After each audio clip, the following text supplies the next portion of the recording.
కూర్చునండి. సమస్త మహిమా ఘనత కీర్తి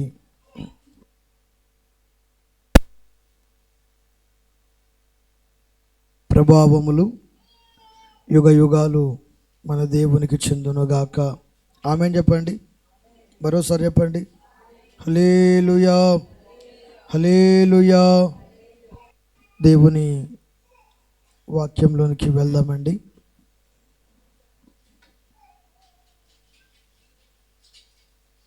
ఆశీర్వాదమునకు కారణభూతుడు, అత్యంత ప్రేమ స్వరూపి అయిన దేవుడు ఈ వారంలో మన చర్చి దగ్గర సెమీ క్రిస్మస్, అలాగే ఎల్పేటలో సెమీ క్రిస్మస్, రెండు కార్యక్రమాలు ఆశీర్వాదకరంగా జరిగించిన యేసయ్యకు అందరం స్తోత్రం చెప్పండి. మంచిగా స్తోత్రం చెప్పండి. చెప్పాలి, అందరూ స్తోత్రం చెప్పాలి. మనము ఆరాధించేటువంటి మన దేవుడు అడిగిన వాటికంటే, ఊహించిన వాటికంటే అత్యధికముగా చేయదగిన దేవుడు. బుధవారపేటలోను, అలాగే మన చర్చి దగ్గర ఎల్పేటలోను సభలన్నీ కూడా ఆశీర్వాదకరంగా ప్రభు జరిగించాడు. ఇందును బట్టి దేవునికి స్తోత్రములు కలుగునుగాక. మీరు కూడి దేవుని వాక్యాన్ని వినడానికి ఇక్కడికి వచ్చారు కనుక మత్తయి సువార్త క్రిస్మస్ దినాల్లో మనమున్నాం. 2వ అధ్యాయము, మత్తయి సువార్త 2వ అధ్యాయము 10-11 వచనాలు చదువుకుందాం. వారు ఆ నక్షత్రమును చూచి అత్యానంద భరితులై ఇంటిలోనికి వచ్చి తల్లి అయిన మరియను ఆ శిశువును చూచి సాగిలపడి ఆయనను పూజించి తమ పెట్టెలు విప్పి బంగారమును, సాంబ్రాణిని, బోలమును కానుకలుగా ఆయనకు సమర్పించిరి. తరువాత చాలుతుందా, ఇక్కడ ఆగుదాం 11 వరకు. ఇక్కడ తూర్పు దేశపు జ్ఞానుల గురించి రాయబడింది. ఎవరి గురించి రాయబడింది చెప్పాలి. ఎవరి గురించి రాయబడింది? తూర్పు దేశపు జ్ఞానుల గురించి రాయబడింది.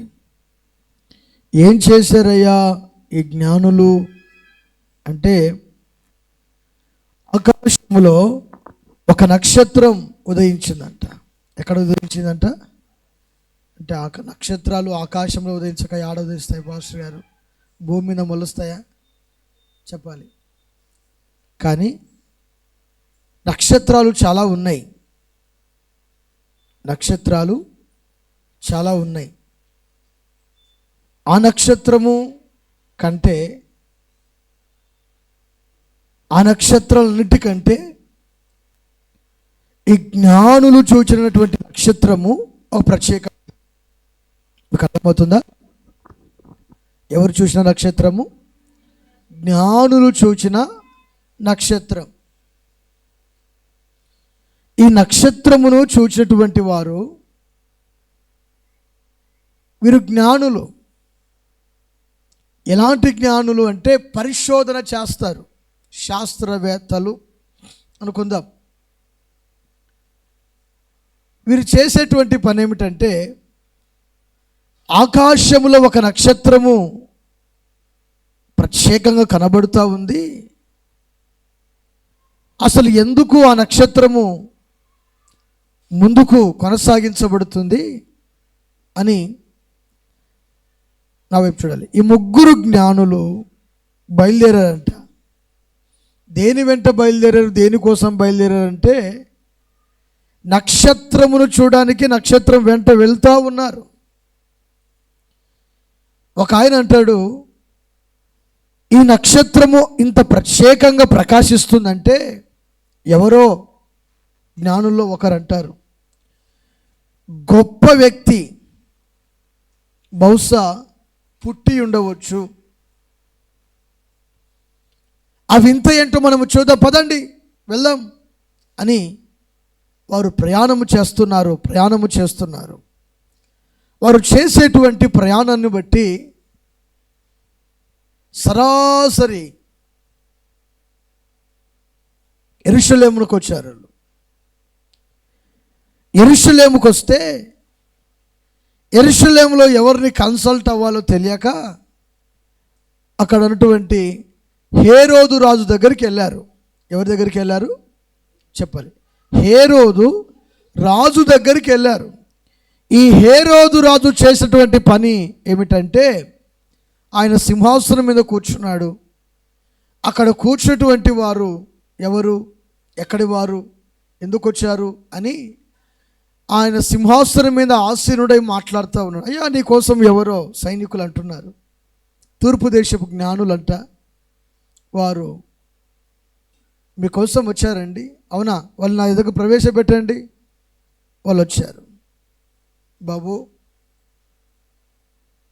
యూదుల రాజుగా పుట్టినవాడు ఎక్కడ ఉన్నాడు? మేము ఆయన నక్షత్రమును చూచి ఇక్కడికి వచ్చాం. ఎవరో గొప్ప వ్యక్తి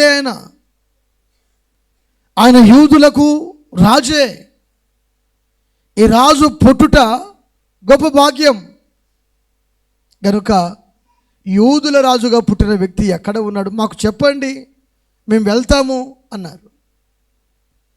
అవునా, ఆయన ఎక్కడ పుట్టింటాడు, ఎక్కడ ఉండొచ్చు అని వీళ్ళు ఉంటారు కదా, శాస్త్రవేత్తలు వీళ్ళు ఉన్నారు కదా.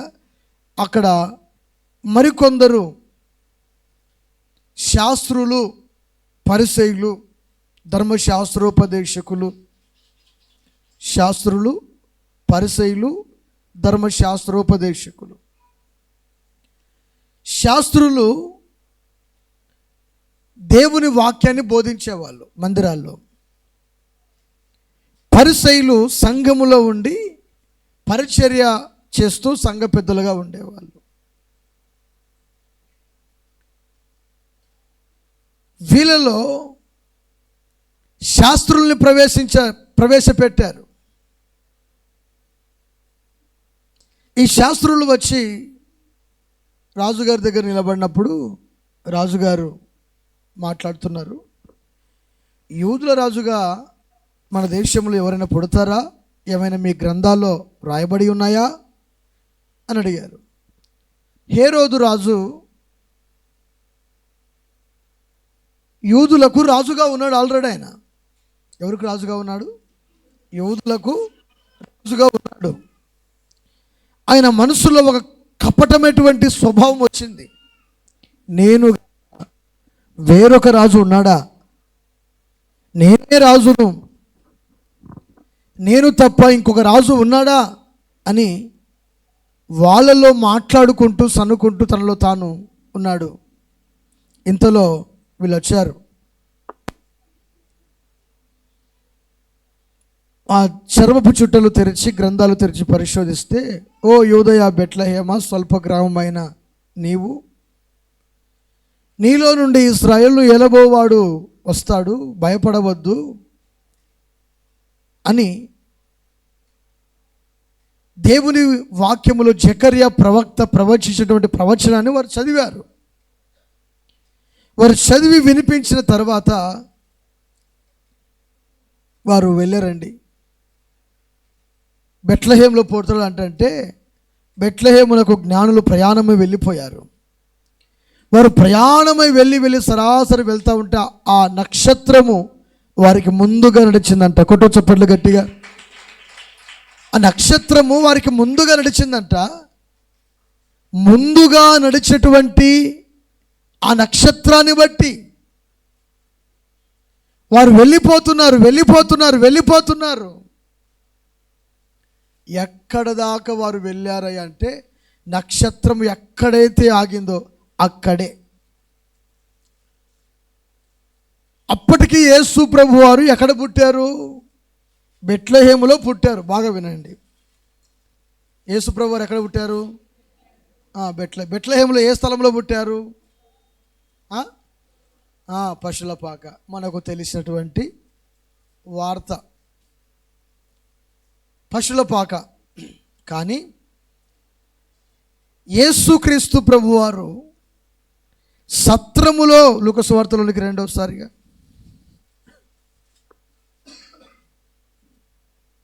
2వ అధ్యాయంలోనికి రండి. 2వ అధ్యాయము 6-7 వచనాలు చదువుకుందాం. వారు అక్కడ ఉన్నప్పుడు, ఎక్కడ ఉన్నారు వారు? దావీదు ఊరు అనబడిన బెత్లెహేములో ఉన్నప్పుడు ఆమె ప్రసవ దినములు నిండెను గనుక తన తొలుచూలు కుమారుని కని పొత్తి గుడులతో చుట్టి, బాగునండి, సత్రము దగ్గరికి రాకమునిపే, పాయింట్అవుట్ చేస్తారా చేయలేరా? మీకు అర్థమవుతుందా? తన తొలుచూలు కుమారుని కని పొత్తిగుడులతో చుట్టి, చూసారా, సత్రము దగ్గరికి రాలేదు, పశువుల తొట్టిలోకి రాలేదు. వాళ్ళు ఎక్కడున్నారు ఇప్పుడు? బెత్లెహేములో. వారు అక్కడ ఉన్నప్పుడు ఎక్కడ ఉన్నారు? వాళ్ళు బెత్లెహేములోనే ఉన్నారు. యేసుక్రీస్తు ప్రభువారు బెత్లెహేములో పుట్టాడు అన్నది నిజము, నజరేతులో పెరిగాడు అన్నది నిజము. దావీదు ఊరివాడైన యోసేపు ప్రజా సంఖ్యలో రాయడానికి మరియను, యోసేపు ఇరువురు కలిసి వారు బెత్లెహేమునకు వెళ్ళారు. అప్పటికి యేసు ప్రభు వారి యొక్క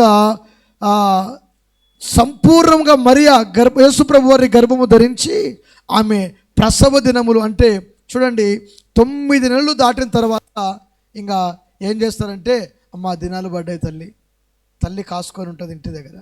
ఉంటుందా ఉండదా? బిడ్డ కానుపుకి వచ్చిన తర్వాత తల్లి కాసుకొని ఉంటుంది.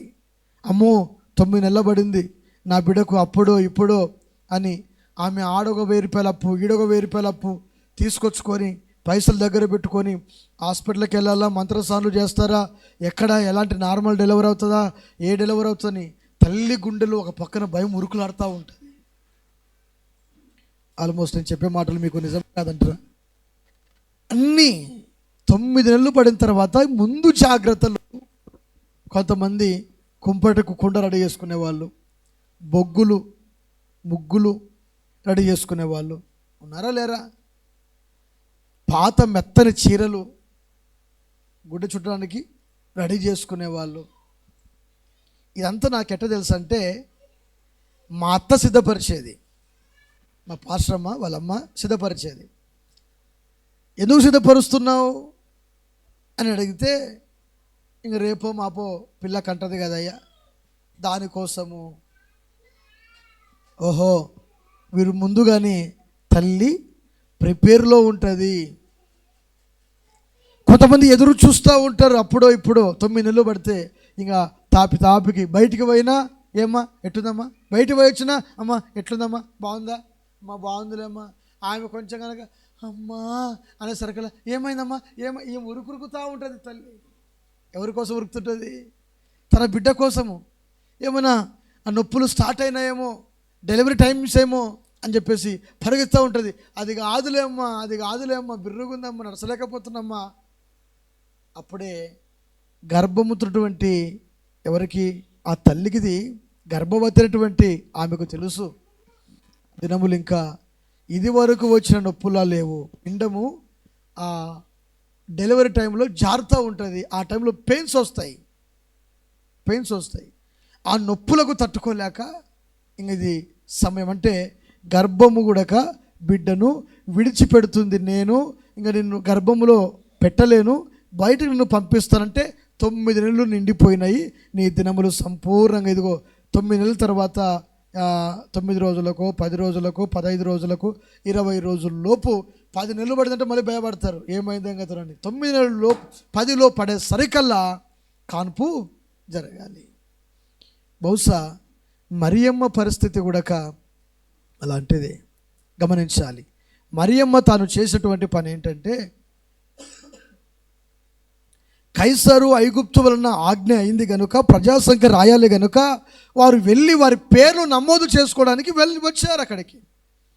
ఆ రికార్డు పరంగా వారి పేరు నమోదు చేసుకోవడానికి అక్కడికి వచ్చారు. నజరేతులోనే ఉన్నాడు.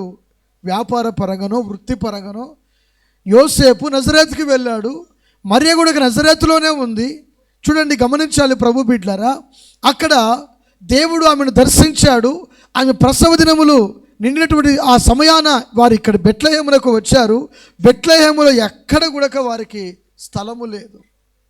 స్థలము లేకపోయేసరికల్లా ఇదిగో వారు చేసిన పని ఏంటంటే, చదువుకున్న మాటను, తన తొలిచూలు కుమారుని కని పొత్తులతో చుట్టి సత్రములో వారికి స్థలము లేనందున ఆయనను పశువుల తొట్టిలో పరుండబెట్టెను. కొట్టు చప్పట్లు గట్టిగా. ఎక్కడ పరుండబెట్టారంట చెప్పారు. ఆయనకు సత్రములో స్థలము లేదు. సత్రములో స్థలము లేదు. అప్పటికే ఏం జరిగింది? కాన్పు అనేది కూడా జరిగిపోయింది. ఇది నా మాటనా బైబిల్ మాటనా చెప్పాలి. మనం ఏం పాడుకుంటాం? తూర్పు దుట్టు సుక్కబొట్టు మేరమ్మ పశువుల పాడుకుంటామా లేనా? బెత్లెహేములో పుట్టాడు, ఓకే మంచిది. పశువుల పాకలో పుట్టాడు, పశువుల పాకలో ఆయన పుట్టలేదు. సత్రములో వారికి స్థలము లేకపోతే ఎక్కడ తీసుకొచ్చారు? సత్రము అంటే ఏంటో తెలుసా? పరదేశులకు అంటే వేరే ఊరు నుంచి వచ్చేటువంటి వారికి ఆశ్రయము స్థలములక ఒక ఇల్లు మాదిరిగా ఉంటుంది. సత్రములో త్రాగుబోతులు ఉంటారు, దొంగలు ఉంటారు, నరహంతకులు ఉంటారు, యాత్రికులు ఉంటారు. ఇప్పుడు వేరే కానీ ఊరు ఈ రోజుల్లో అంటూ లాడ్జీలు ఉన్నాయి, మంచి మంచి హోటల్స్ ఉన్నాయి. మేము ఎక్కడికైనా వెళ్ళినా ఒక మంచి లాడ్జ్ కానీ ఒక హోటల్ కానీ ఒక రూమ్ బుక్ చేసుకొని ఆ రూమ్లో మేము వస్తాం. ఆ రాత్రికి అక్కడే ఫ్రెష్ అప్ అయ్యి అక్కడే మా కార్యక్రమాలన్నీ చూసుకొని తిరిగి మేము అనుకున్నటువంటి స్థలాలకు వెళ్తాం. గమనించాలి. అంటే ఈరోజు సౌకర్యము ఒక వ్యక్తు, ఇక్కడటువంటి సౌకర్యము సత్రము. ఈ సత్రము ఒక గెస్ట్ హౌస్ లాంటిది, లేక ఒక మంచి ఆశ్రయపురం లాంటిది. వారికి అందులో సత్రములో స్థలము లేకపోయినా, అంటే ప్రజాసంఖ్య రాయడానికి వచ్చేటువంటి జనముతోట ఆ సత్రము కూడా నిండిపోయేసరికల్లా వారు సరాసరి ఇల్లు తిరిగారు. ఎవ్వరు కూడా వారిని ఆశ్రయించలేదు. చివరికి పశువుల పాక ఒక ఆమె అంటది, మా ఇంటికి బంధువులు వచ్చారయ్యా ప్రజాసంఖ్య రాయడానికి. దేనికి వచ్చారు వాళ్ళందరూ? ప్రజాసంఖ్య రాయడానికి మా ఇంటికి బంధువులు వచ్చారు. ఇప్పుడు తలుపు ఆ ఇల్లు తిరుగుతారు. వాళ్ళు తిరిగినప్పుడు ఎవరు కూడా మా ఇంట్లో స్థలం లేదు, మా ఇంట్లో స్థలం లేదు, మా ఇంట్లో స్థలం లేదు. ఎందుకు స్థలం లేదు అంటే వారు ఇవ్వాలని ఉంది, కానీ అప్పటికే వాళ్ళ ఇంట్లో బంధువులతో ఉన్నారు. వింటున్నారా? వాళ్ళ ఇంట్లో బంధువులతోనూ సందడితోనూ. ఇప్పుడు మీ ఇంటికి బంధువులు వచ్చారనుకోండి, మీకు సంబంధం. ఈ రోజుల్లో ఎలక్షన్ టైంలో మనం ఓట్లకి వెళ్ళామనుకోండి, చక్కగా ఎక్కడ పోతాము? మన బంధువులకి వెళ్ళి, అరే ఓట్ల స్లిప్ నీ దగ్గర ఉందా? ఎవరి దగ్గర ఉంది? మరి డబ్బులు ఎవరికి పంచారు? నీకు ఇచ్చారా? నువ్వు తిన్నావా? మాకు ఇచ్చావా? గమనించాలి. కూడా వారు చూస్తూ ఇవన్నీ కూడా అవి జరుగుతూనే ఉన్నాయి. అయితే జరిగేటువంటి ఒక విషయం ఏంటంటే, బెత్లెహేములో యేసు ప్రభు వారికి సత్రములో స్థలము లేకపోతే ఇదిగో ఒక పశువుల పాకయే అక్కడ ఆశ్రయపురమైంది. ఆ పశువుల పాక మీదికి వచ్చి నక్షత్రం ఆగిపోయింది అంతే. ఈ పశువుల పాక మీదికి వచ్చి నక్షత్రము ఆగిపోయేసరికల్లా ఏం జరిగిందో తెలుసా? అక్కడ ఉన్నాడండి, బాలునిగా పుట్టాడు ఈ లోకంలో, బెత్లెహేము పశువుల పాకలో, బాధలను తెలుపుటకు బాలయేసుగా, ఆపదలను తొలగించు పర్ణశాలలో చింతలు బాపును, పర్ణశాలలో చింతలు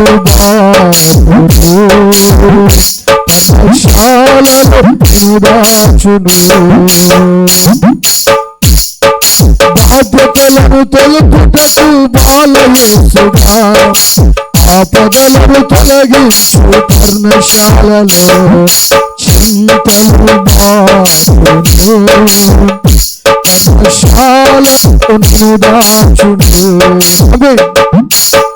ఆయన అక్కడికి వచ్చాడు. ఆ నక్షత్రమును చూసి అత్యానందభరితులైపోయారు. మేము ఎన్ని రోజులు వాళ్ళకి ప్రయాణం పట్టిందో తెలియదు, కానీ ప్రయాణము చేసి అలసిపోయినటువంటి వారై ఎక్కడున్నారు? నక్షత్రము చూసి అత్యానందభరితులయ్యారు. అత్యానందభరితులైపోయి వీళ్ళు చేసిన పని ఏంటంటే యేసు ప్రభు వారి దగ్గరికి వచ్చారు. గుర్తుంచుకోండి, యేసు ప్రభు వారి దగ్గరికి వచ్చారు. యేసు ప్రభు వారి దగ్గరికి వచ్చి మరియను శిశువును చూసి సంతోషించి వారి పెట్టెలు విప్పి వాళ్ళు ఏం చేశారంట? కానుకలను ఏం చేశారంట?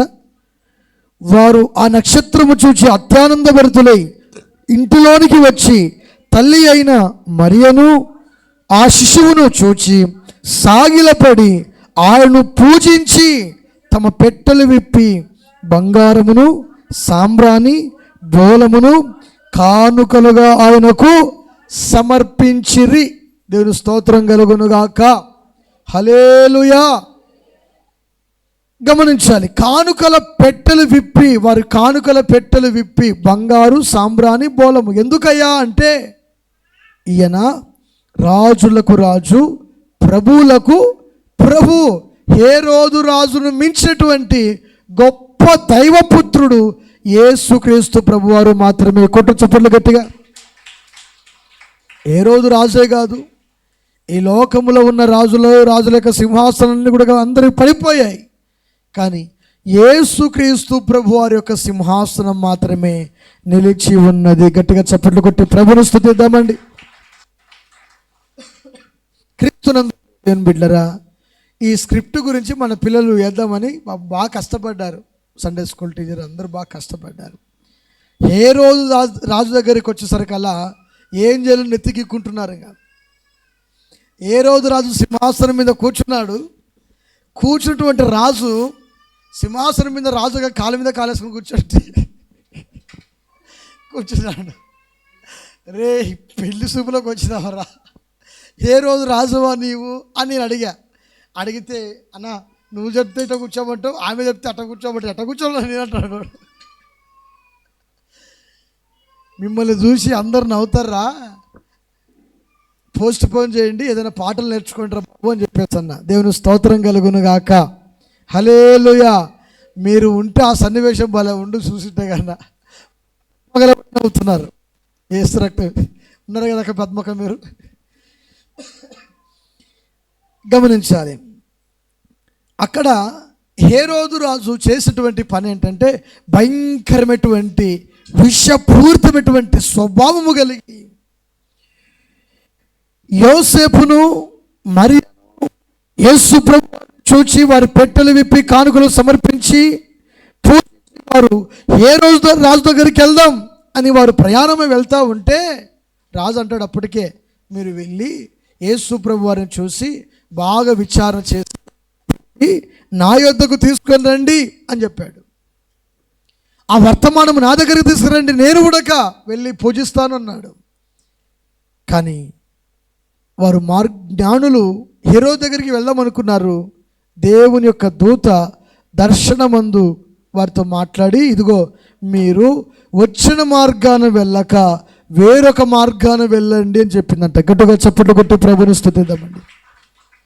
ఆ నక్షత్రము అక్కడ ఆగిపోయింది. దూత ఆ సమాచారము వారికి తెలియపరిచిన వెంటనే వారు వేరొక మార్గాన వెళ్ళిపోయారు. 1 రోజు అయింది, 2 రోజులు అయింది, 3 రోజులు అయింది, 4 రోజులు అయింది, వారం అయింది. ఇంకా వీళ్ళు హేరోదు రాజు దగ్గరికి రాలేదు. అప్పుడు జరిగిందండి, పుట్టిన పసిగుడ్డు మొదలుకొని, కడుపులో ఉన్న పసిగుడ్డు మొదలుకొని ఇదిగో ఇదిగో 2 సంవత్సరాల పిల్లవాడిని ఊచకోత కోసారండి.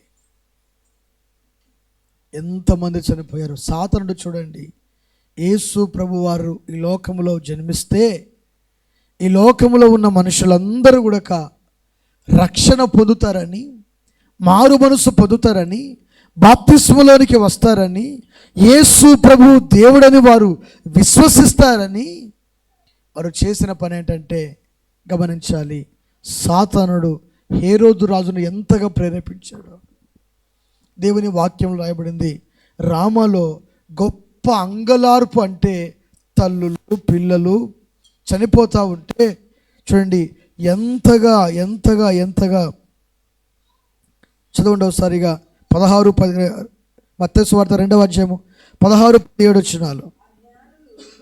ఆ జ్ఞానులు తన్ను అపహాసించిరని హేరోదు గ్రహించి బహు ఆగ్రహము తెచ్చుకొని ఆ జ్ఞానుల వలన వివరము తెలుసుకున్న కాలమును బట్టి బెత్లెహేములోను దాని సకల ప్రాంతములో నుండి చూడండి 2 సంవత్సరములు మొదలుకొని తక్కువ వయసు గల మగ పిల్లందరినీ వధించెను. అందువలన రామలో గొప్ప అంగలార్పు వినబడెను, ఏడ్పును మహారోదనయు కలిగెను. ఈ రాహేలు తన పిల్లల విషయమై ఏడ్చుచు వారు లేనందున ఓదార్పు నందనులకై ఉండెను అనేటువంటి ఇర్మియా ద్వారా చెప్పబడిన వాక్యము నెరవేర్చబడెను. గమనించాలి, ఇక్కడ జరిగినటువంటి వింతైనటువంటి పని ఏమిటంటే, ప్రభు బిడ్డలారా, 2 సంవత్సరాలు మొదలుకొని తక్కువ వయసు గల వాళ్ళందరినీ వధించారంట. ఎవరి కోసం వధించారంటే, యేసు ప్రభువారు ఒక బెత్లెహేము కాదు బెత్లెహేము చుట్టుపక్కల ఉన్న గ్రామాల్లో కూడా ఈ వధ జరిగిందండి. వందల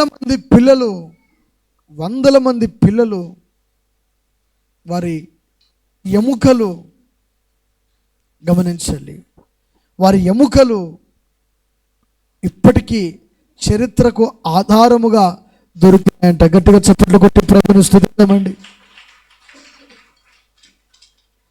క్రీస్తునందు ప్రియ దేవుని బిడ్డలారా, దేవుని వాక్యంలో నేను మీకు చెప్పేటువంటి శ్రేష్టమైనటువంటి మాట ఏమిటంటే, వారు ఆ నక్షత్రమును చూసి అత్యానందభరితులై ఇంటిలోనికి వచ్చి శిశువును మరియను చూసి వారి కానుకలు సమర్పించారు అనే మాట మనము చూద్దాము. సరిగా ఏమని రాయబడింది అక్కడ చూడండి. వారు పెట్టెలు విప్పి బంగారు సాంబ్రాణి బోలమును కానుకలుగా ఆయనకు సమర్పించిరి. ఎవరికి సమర్పించారంట? చెప్పాలి. ఎవరికి సమర్పించారు? యేసు ప్రభు వారికి సమర్పించారు. ఇక్కడ సమర్పణ అనందో సరిగా చెప్పాలి. అందరూ చెప్పండి, మరోసారి చెప్పండి. ఇదే వాక్య అంశము, సమర్పణ. స్తోత్రం ఎప్పుడు మంచిగా సరిగా మరోసారి చెప్పండి.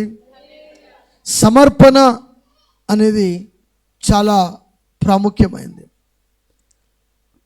వారు అంత పూర్వకంగా వారు ఆ సమర్పణ కలిగి ఉన్నారు కనుక ఆ సమర్పణను బట్టి దేవుడు వారిని ఆశీర్వదిస్తాడు. దేవుని స్తోత్రం కలుగునుగాక.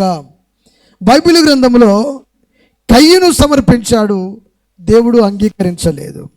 హేబేలు సమర్పించాడు, హేబేలు యొక్క సమర్పణను దేవుడు అంగీకరించను అని రాయబడింది.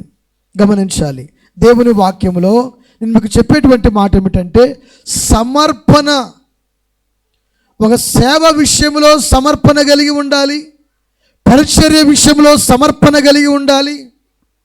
మీకు అర్థమవుతుందా? సేవ విషయంలో, పరిచర్య చేసే విషయంలో, సంఘము విషయంలో, సంఘమునకు వచ్చి కానుకలు సమర్పించే విషయంలో పరిపూర్ణంగా ఉండాలి.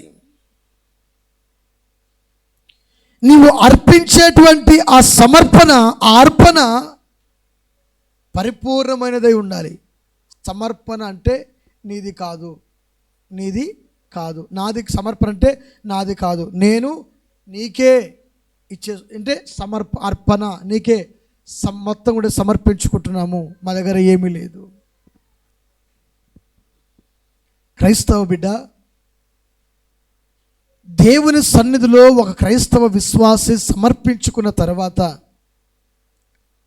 ఆ సమర్పణలో నుండి బయటికి తొలగిపోకూడదు. వినాలి, మారు మనసు, పాపక్షమాపణ, బాప్తిస్మము. బాప్తిస్మము తీసుకునేటప్పుడు సమర్పణ చేసుకుంటారు. పాస్టర్ గారు సమర్పణ మాటలు పలికిస్తాడు. ఈ సమర్పణ మాటలు పలికినప్పుడు విశ్వాసి ఆ సమర్పణకు లోబడాలి. ఒకటి, లోకములో అన్యజనుల యొక్క ఆచారములను, పద్ధతులను, ఇంకా ఏది కూడా అన్యజనుల ఆచారములు, పద్ధతులు, విగ్రహారాధన ఏది చేయను. ఒక సమర్పణ. ఈ సమర్పణ ఎలాంటిదంటే చాలా విలువైనది. ఒకసారి మనసును మార్చుకొని బ్రతుకును మార్చుకున్న తర్వాత లోకములోనికి వెళ్ళకూడదు. దేంట్లోనికి వెళ్ళకూడదు? ఇవ్వబడిన పంది బురదలో దొరికినట్లు మరలా మనము లోకములో ద్రొల్లకూడదు. దేంట్లో దొల్లకూడదు? దేంట్లో దొల్లకూడదు? లోకములో ద్రొల్లకూడదు. లోకములో నీవు ద్రొల్లుతున్నావంటే పాపములో నీవు ఇంకను పడి ఉన్నావు. దేవుని వాక్యం సెలవిస్తుంది. దేవుని వాక్యములో ఒక్కసారి నువ్వు సమర్పించుకున్న తర్వాత వెనకడుగు వేయకూడదు. గమనించాలి. ఏదైనా దేవుని సమర్పణ కలిగి ఉంటుంది. మన చర్చిలో కూడా సమర్పణ కలిగి ఉంటారు. ఒక ప్రత్యేకంగా సమర్పణ కలిగి ఉంటారు. ఏం సమర్పణ కలిగి ఉంటారయ్యా? చూడండి, కొంతమంది, ఒక ఆమె సమర్పించుకుంది, కూరగాయలు తెస్తా అని. ఆ సంఘంలో చిట్టమ్మ కూరగాయలు తెస్తా, మంచిది, సమర్పణ. ఈ సమర్పణ ఎలాంటిది? ఆమె అనుకుంది, నేను ప్రతి ఆదివారం వట్టి చేతులతో వెళ్ళక కూరగాయలు కానీ, మాంసము కానీ, పండ్లు కానీ ఏదో ఒకటి నా దేవుని మందిరానికి నేను తీసుకొని వెళ్ళిపోవాలి. అదో సమర్పణ. ఆమె సమర్పించుకున్నాం. మద్దమ్మ సమర్పించుకున్నది. ప్రతి వారం మేము వండిన దాంట్లో అది ఏదైనా చేయని ఒక ముద్ద మా పాస్టర్ గారికి తీసుకొని వెళ్ళిపోతా అని ఆమె ప్రతి వారం, జక్కైనా ఉన్నాడు, మా మేరోదిన ఉంది, మా మేరోదిన కూడా ప్రతి వారం తాను వండుకునే దాంట్లో ఒక పదార్థం, అది ఏదైనా కానీ, పచ్చడి కానీ, పప్పు కానీ, గుడ్లు కానీ, మాంసమే కానీ, ఏవైనా కానీ ప్రతి వారం దేవుని మందిరానికి కానుకగా, స్తోత్రం చెప్పడం మంచిగా ఒకసారిగా, ఎక్కడికి కానుకగా? దేవుని మందిరానికి కానుకగా తీసుకొచ్చి వారు సమర్పించారు. ఇంకొంతమంది సంఘంలో స్త్రీలు ఉన్నారు, పిడికిళ్ళ బియ్యం సమర్పణ. జాగ్రత్త గమనించండి, పిడికిళ్ళ బియ్యం తీస్తారు.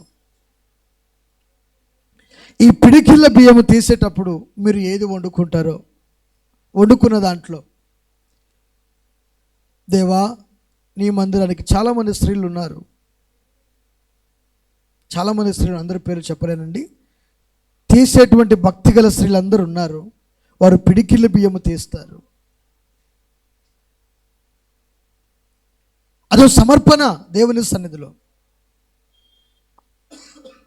గమనించాలి, దేవుని సన్నిధిలో ఒకసారి సమర్పించుకున్న తర్వాత వాళ్ళు ఆపలేరు. సమర్పించుకున్న తర్వాత అది 10 రూపాయలు పడని పట్టడన్నము సేవకుని పెడితే తక్కువేముంది? అది ఎంతైనా కానీ ఒకసారి సమర్పణ. ఒక ఆయన కానుక వేసేటప్పుడు నేను ఎంత మాత్రమే అంటే 100 రూపాయలు ఇవ్వాలి, నెక్స్ట్ ఇయర్ 200 ఇవ్వాలి, ఆ తర్వాత 300 ఇవ్వాలి, ఆ తర్వాత 500 ఇవ్వాలి. సమర్పణ. ఒక ఆయన సమర్పించుకున్నాడు ఆ విధంగా దేవునికి. మీలో చాలామంది సమర్పణ కలిగి ప్రతి నెల 2వ ఆదివారం దేవుని మందిరానికి కానుకలు తెస్తున్నారు. కొందరు మొదటి వారమే ఇస్తున్నారు, కొందరు ఫోన్పే ద్వారా, గూగుల్ పే ద్వారా వారు దేవుని మందిరానికి అనగా సేవకునికి ఆ యొక్క కానుకలను సమర్పిస్తున్నారు. గమనించాలి. సమర్పణ కలిగినటువంటి ఒక మంచి అనుభవం యోహానన్న ఉన్నాడు. ఆయన ఏం చేశాడంటే ఆయనకు జీవం పడిన వెంటనే, చాలామంది జీవం పడిన వెంటనే సంఘం ఫోన్పే చేస్తారు. అలాగే ప్రభు బిడ్డరా, ఇంకొంచెం ఆలస్యం, శాంతి మా పెద్దన్న కూతురు, ఆలస్యమైన ఆ బిడ్డ సాలరీ పడిన వెంటనే ప్రత్యేక కానుక సమర్పణ. గమనించాలి. ఒక విశ్వాసి దేవుని సన్నిధిలో సమర్పించుకున్న తర్వాత ఆ సమర్పణలో నుండి బయటికి తొలగిపోకూడదు. దేవుని స్తోత్రం కలుగునుగాక. హల్లెలూయా. కొంతమంది సమర్పించుకుంటారు, చేయలేరు. మొన్న సెమీ క్రిస్మస్ అప్పుడు మన చర్చి దగ్గర భోజనాల విషయంలో నాను కొంచెం ఇబ్బందికరంగా ఉంది ప్రభు అని, నా దగ్గర కొంత సొమ్మే ఉంది, ఏం చేయమంటారని ప్రార్థన చేసుకుంటూ ఉన్నాను. ఇందులో మన సంఘములో మా కుమారుడు బడసావుని అడిగా, అరే కూరగాయలు తెప్పిరా నువ్వు. సర్లే బాబాయ్ తెప్పిస్తలే, కూరగాయలు ఏముంది, రైస్ ప్యాకెట్ కూడా ఇస్తలే అని చెప్పేసి అన్నాడు. ఏం లేదురా పప్పన్నం సాంబారం పెడదాం అనుకుంటున్నాను అని చెప్పేసాను. లేలే బాబాయ్, నువ్వు ఏం పెట్టడం కూడా పెట్టుకోబా, నీ మనసులో ఉన్నది. ఏం లేదురా బాయ్, చికెను పలావ్ పెడదాం అనుకున్నాను. మరి పెట్టు బాబాయ్, చేస్తాం. కానీ 4 రూపాయలు మాంసానికి ఇచ్చాడు. గట్టిగా చప్పట్లు కొట్టి ప్రభుని స్తుతిద్దాం. దేవుడు కుమారుని దీవించుండగా. గమనించాలి.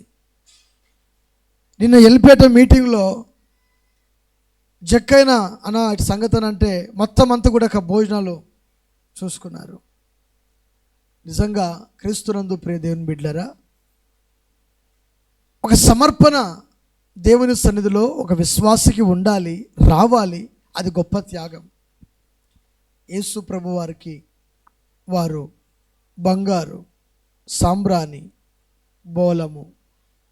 గమనించాలి. బంగారు దేనికి సమర్పించారంటే ఆయన రాజులకు రాజు అని రాజరికానికి గుర్తుగా బంగారాన్ని సమర్పించారు. అమ్మా వింటున్నారా? బంగారాన్ని సమర్పించారు. సాంబ్రాణి దేనికి సమర్పించారంటే ఈయన ప్రధాన యాజకుడు. ఎవరంటే ఆయన ప్రధాన యాజకుడు. ఈ యాజకుడు ధూపము వేయాలి. సాంబ్రాణితో ఏం చేయాలి? ధూపము వేయాలి. ఈ ధూపము వేయాలి కనుక ఈయనకు అవసరం. ఏది అవసరం ఉంది? ధూపము అవసరం. ఈ ప్రధాన యాజకుడు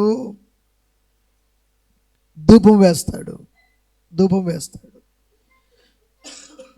ఈ యాజకుడు ధూపం వేసి ముందుకెళ్ళిన తర్వాత పరిచర్య ధర్మం అనేది జరుగుతుంది. బంగారు రాజరికానికి, సాంబ్రాణి ప్రధాన యాజకుడిగా సూచనగా గుర్తుగా, యేసుక్రీస్తు ప్రభువారు దైవత్వానికి సూచనగా, బోలము ఆయన మరణాన్ని సూచిస్తుంది. బోలము యేసు ప్రభువారి మరణాన్ని సూచిస్తుంది. అందుకని వారు 3 సామాగ్రిలు తీసుకొచ్చారు. మనం దేన్ని లైక్ చేస్తామండి? బంగారం లైక్ చేస్తావా? సాంబ్రామా? బోలమా? పలకరే. బంగారం అయితే తీసుకొని అలా పక్కన పెట్టుకో. సాంబ్రాన్ని వదిలే, మీరే తీసుకోమండి. జ్ఞానులు మరేం అనాలి కదా, ఎందుకులేండి బాబు, మీరు ఇంత దూరం పెట్టెలు మోసుకొచ్చారు, ఒక పెట్టె పెట్టు, ఫస్ట్ పెట్టె పెట్టండి, రెండో పెట్టె, మూడో పెట్టె మాకు వద్దులేండి, తీసుకొని వెళ్ళిపోండి. ఎందుకు సమర్పించారో? వారు మా బంధువులు కాదు, మా స్నేహితులు కాదు, నా కుటుంబ సభ్యులు కాదు, పోనీ యోసేపు కుటుంబ సభ్యులు కాదు, వాళ్ళు ఎవరో వాళ్ళ ప్రేమతో వచ్చారు. మరియకు తెలుసు, మరియమ్మ గారికి తెలుసు సమస్తము. ఆమెకేం తెలుసు? గాబ్రియేలు అను దూత యేసు గర్భమును ధరించక మునిపే దూత మాట్లాడుతుంది, సర్వోన్నతుడైన దేవుని కుమారుడు నీ గర్భాన ఉదయిస్తాడమ్మా. పుట్టబోయేటువంటి శిశుడు సామాన్యుడు కాడు. మనుషులందరి యొక్క పాపాల కొరకు ఆయన ఆ కల్వరిశిలో తన ప్రాణమును ధారపోస్తాడు. అంత గొప్ప దేవుణ్ణి నువ్వు కలిగి ఉన్నావు తల్లి, నువ్వు సామాన్యాలు కాదు. నీవు ఆ మరియకు తెలుసు, పుట్టిన వెంటనే ఎంత అద్భుతమా. గమనించాలి. సత్రములో స్థలము లేక తొట్టిలో, పశువుల తొట్టిలో పడుకోబెట్టేసరికల్లా వారు బంగారు సాంబ్రాణి బోలము తీసుకొని వచ్చారు. సృష్టికర్త ప్రణాళిక పశువుల పాకలోనే యేసు ప్రభువారు పరుండబెట్టాలి.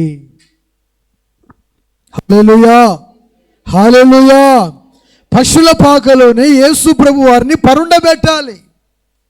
ఎందుకు ఈ పశువుల పాకలో యేసు ప్రభువారిని పరుండబెట్టాలి?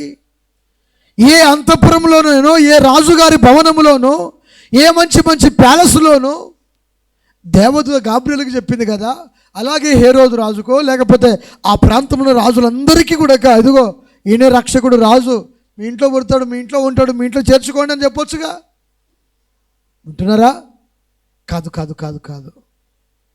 యేసు ప్రభువారు సెలవిచ్చిన మాట యెషయా గ్రంథంలో రాయబడి ఉంటుంది, బీదలకు సువర్తమానం ప్రకటించుటకు ప్రభు యొక్క ఆత్మ నా మీద ఉన్నది అంటాడు. కొట్టు చప్పట్లు గట్టిగా ఒకసారిగా. బీదలకు సువార్తను ప్రకటించుటకు, దీనులకు సువార్తను ప్రకటించుటకు, దీన మనస్సు గలవారిని ఉత్తేజపరచుటకు, బలపరచుటకు. అంతఃపురములో పుట్టలేదు, అంతఃపురంలో ఉన్న రాజు మొదలుకొని బీదవాని దగ్గరికే రావాలి. బీదవాడు ఎవరికి చేరుకోలేడండి? ధనవంతుని చేరుకోగలుగుతాడా? ధనవంతుని ఇంట్లో ఉండగలుగుతాడా? మంచి ప్యాలెస్ కట్టించినటువంటి వాని ఇంట్లో సోఫా మీద కూర్చోగలుగుతాడా? కూర్చోగలుగుతారా? గమనించాలి, కూర్చోలేరు. నా దగ్గరికి ఎంతోమంది వస్తుంటారు, నా ఎదురుగానే కూర్చుంటారు. నేను కూర్చోండి, ఆడ కూర్చోండి, సోఫాలో కూర్చోండి. నాది ఏది కాదు, నాకు అవకాశం ఉంటే ఎక్కడికైనా వెళ్తా, ఏ స్థలంలోనైనా ఉంటా. ఒక బీద సహోదరుడు ఏడుస్తున్నాడు, అన్నా మా ఇంటికి రావట్లేదు ఎందుకు, మేము తక్కువ వారిమనా అని అడిగాడు. గుండెల్ని పిండేసింది. నేను చేసిన పరిచర్య అంతా కూడా బీద వాళ్ళ దగ్గరనేనయ్యా. బట్టలు కట్టుకుంటున్న డేరలో ఉండే వాళ్ళ దగ్గరికి వెళ్ళి భోజనం చేస్తాం మేము, లేదా గుడిసెలో ఉండేవారి దగ్గరికి వెళ్ళి భోజనం చేసి ప్రార్థన చేసామయ్యా. నేను కూడా పుట్టింది ఒక చిన్న బీద వాళ్ళ ఇంట్లోనే పుట్టానయ్యా. నేను ధనవంతునేం కాదు, ఇప్పటికీ నేను ధనవంతుని కాదు, దరిద్రుణ్ణి. ఎందుకంటే నా ప్రభు అయిన యేసుక్రీస్తు ప్రభువారు పరలోకము నుండి, పరలోకములో అంత ధనవంతుడై ఉండి ఈ లోకములో ఒక దరిద్రునిగా ఆయన చనిపోయాడు. అంత గొప్ప దేవుణ్ణి, అంత గొప్ప దేవుడే తనకున్నటువంటి ధన ఘనతను విడిచిపెట్టేసి దరిద్రునిగా వచ్చాడు. నేను ధనవంతునిగానయ్యా, నేను కూడా దరిద్రుని నీతో పాటు. ఈ దరిద్రుడైనటువంటి లాజరు చనిపోయినట్లు, అతను పరలోకములో స్థానం సంపాదించుకున్నట్లు నేను కూడా అదే కోరుకుంటున్నాను. బ్రతికినంత కాలం దరిద్రునిగా బ్రతికిన ప్రభువా, ఇదిగో నీ రాజ్యములో మాత్రము నాకు స్థలము దొరికితే చాలు ప్రభువా అనుకుంటాను. నేను కుటుంబ చప్పట్లు గట్టిగా ఆ మాట చెప్పినప్పుడు ఏడుస్తున్నాడు. అన్నా ఈ మాట ఎవరు అనలేదన్నా, ఎవరితో నాకేం అవసరం అబ్బాయి, నాకేం కావాలి, నిన్ను వలె నీ పొరుగువాన్ని ప్రేమించు. నేను శ్రీమంతుల దగ్గర కూర్చున్నాను, బీదవారి దగ్గర కూర్చున్నాను, మధ్యతరగతి వారి దగ్గర కూర్చున్నాను. శ్రీమంతులు మంచి మంచి పొజిషన్లో ఉన్నటువంటి కేటగిరీలో ఉన్నటువంటి వాళ్ళు, ఎంప్లాయీస్లు, సిఐలు, ఎస్ఐలు, డాక్టర్లు నాకు వందనాలు చెప్పి ప్రార్థన చేయించుకుంటారు. పాస్టర్ గారు ప్రార్థన చేయండి అండి. పాస్టర్ గారు, నేను ఏదో మామూలుగా వెళ్తా, నేను ఇలా లాచిగానే వేసుకొని కనబడ్డానా, ఇంకా దారుల వేటలందరూ ఉందని చెప్తుంటారు నాకు. అంటే దీనికి ఎంత విలువ ఉందో దేవుడు ఇచ్చాడో చూడండి. గట్టిగా చప్పట్లు కొట్టి ప్రభుని స్తుతిద్దామా? ఇంకో రకంగా చెప్పాలంటే పశువుల పాకకు అంత అందము, అంత కళ ఎక్కడి నుంచి వచ్చిందంటే యేసు ప్రభు వారు పుట్టినందుకే ఆ పశువుల పాకకు కళ మెరిసిపోతా ఉంది. పశువుల పాక. దేవుని స్తోత్రం కలుగునుగాక. హల్లెలూయా. వారు అందుకే ఒక క్రైస్తవ విశ్వాసి సమర్పణ కలిగి జీవితం జీవించాలి కూడదు. దేవుని సన్నిధిలో సమర్పణ నీ జీవితంలో ఉందా? నువ్వు ముందుగా ప్రభుకు సమర్పించుకున్నావా? సమర్పణ. బైబిల్లో హన్న గురించి మనకు తెలుసు. ఆమెకు పిల్లలు లేరు. సేవకుడు ఆమెతో చెప్పిన తర్వాత దేవుడు ఆమెను కనికరించి దేవుడు ఆమెకు కుమారుని ఇస్తాడు. కుమారుడికి మునుపు మొక్కుకుంది, అయ్యా నా కొడుకు పుడితే నీ సేవకు ఇచ్చేస్తానయ్యా అని. కొడుకు పుట్టాడు, సేవకు వదిలేసింది. అది సమర్పణ. ఏంటిది? చెప్ప ఏంటిది?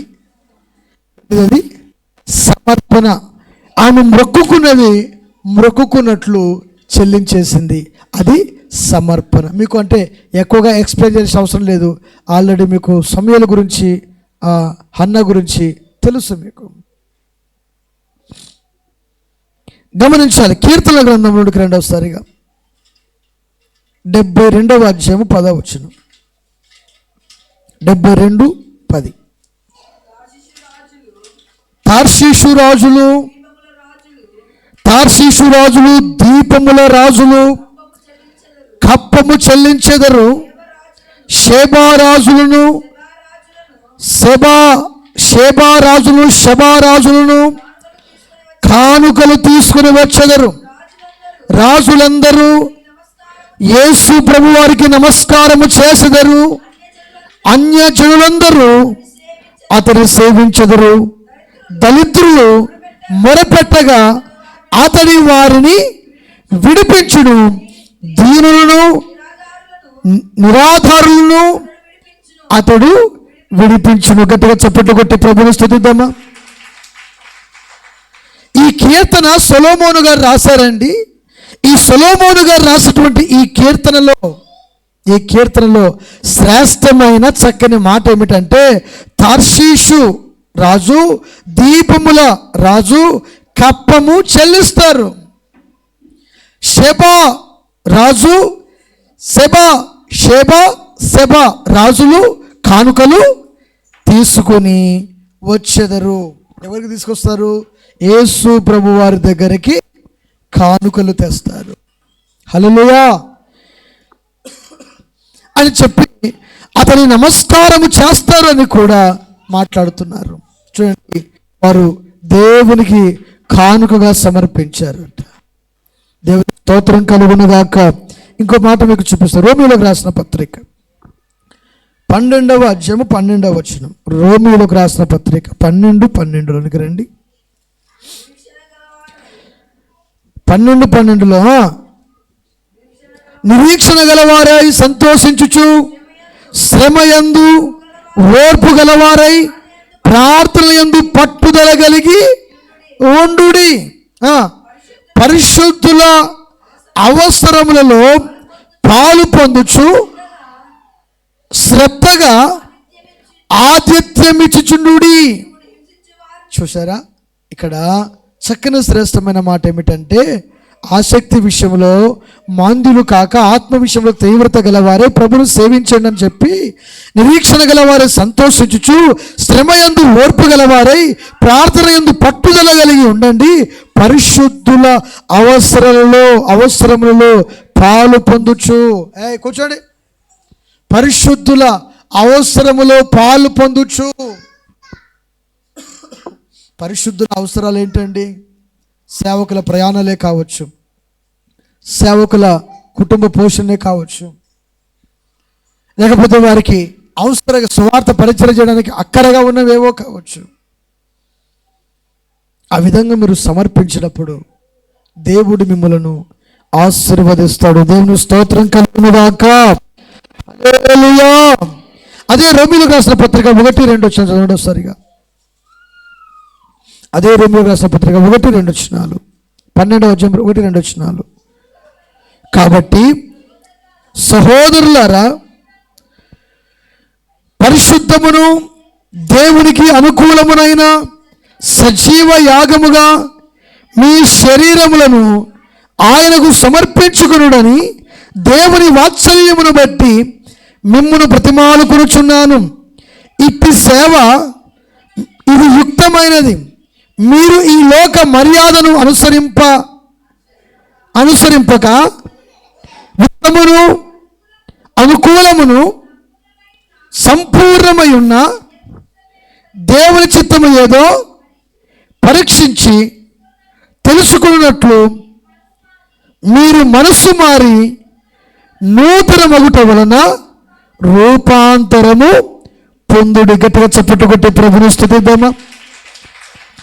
1వ వచనంలో పౌలు గారు సంఘముతో మాట్లాడే మాట ఏమిటంటే, సజీవ యాగముగా మీ శరీరములను ఆయనకు సమర్పించుకొనండి అన్నాడు. దేవుని స్తోత్రం కలుగునుగాక. నువ్వు సమర్పించుకోవాల్సినది ప్రాముఖ్యమైనది ఏంటంటే మీ శరీరం. దేన్ని సమర్పించుకోవాలి? సజీవ యాగంగా. నిన్ను బ్రతికినా చనిపోయినా క్రీస్తు కొరకే. ఎవరి కొరకు ఎవరి కొరకు? బ్రతికినా చనిపోయినా క్రీస్తు కొరకే. సజీవ యాగముగా సమర్పణ. ఈ సమర్పణ నీ జీవితంలో ఉంటే ఎంత బాగుంటుంది. ఈ సమర్పణ నీ బ్రతుకుల్లో ఉంటే ఎంత బాగుంటుంది. గనుక నిన్ను నీవు సజీవ యాగముగా దేవునికి సమర్పించుకున్నప్పుడు, పరిశుద్ధుల యొక్క అవసరతల్లో నీవు బాధ్యత కలిగి సహకరించినప్పుడు ఆశీర్వదించబడతావు. గమనించాలి. అందుకని ఈ సమర్పణ నీ జీవితంలో ప్రాముఖ్యమైనది కనుక సమర్పణ చేయుట మరవకొద్దు. పెద్దలు పాడుకున్నారు, సమర్పణ చేయుము ప్రభువునకు నీ దేహము ధనము సమయమును. సమర్పణ ప్రభువునకు నీ దేహము ధనము. అదే పాడుకున్నారు. ఏ విషయంలో వారు పాడుకున్నారంటే సమర్పణ విషయంలో. అబ్రహాము ఇస్సాకు బలి సమర్పణ, హేబేలు సమర్పణ, హన్న చూడండి ఎంతమంది ఎంత త్యాగము కలిగి సమర్పణ కలిగి ఉన్నారు. యేసుక్రీస్తు ప్రభువారు మనందరి కొరకు తన ప్రాణమును దారపోసేటట్టుగా ఆయన తను తానే దేవునికి సజీవ యాగముగా సమర్పించున్నాడంట. కొట్ట చెప్పట్లు గట్టిగా, యేసయ్య తను తానే తండ్రి అయిన దేవునికి తను తానే సజీవ యాగముగా సమర్పించుకున్నాడు. తండ్రి అయిన దేవునికి ఎందుకు సమర్పించాడు? మనందరి యొక్క పాపాల నిమిత్తమై ఆయన తన ప్రాణమును దారబోసెను. హల్లెలూయా. మన అందరి పాపాల కొరకు ఆయన తన ప్రాణాన్ని దారబోసాడు. కనుక అట్టి దేవుణ్ణి మనము కలిగి ఉన్నాము గనక ఆయన యందు మనము విశ్వాసం ఉంచి భయభక్తులు కలిగి ఎదుగుదుముగాక, సమర్పణ జీవితము కలిగి ఉందుముగాక. దేవుడు తన పరిశుద్ధ మాటలు దీవించి ఆశీర్వదించునుగాక. ఆమేన్. అందరం లేచి నిలబడదాం.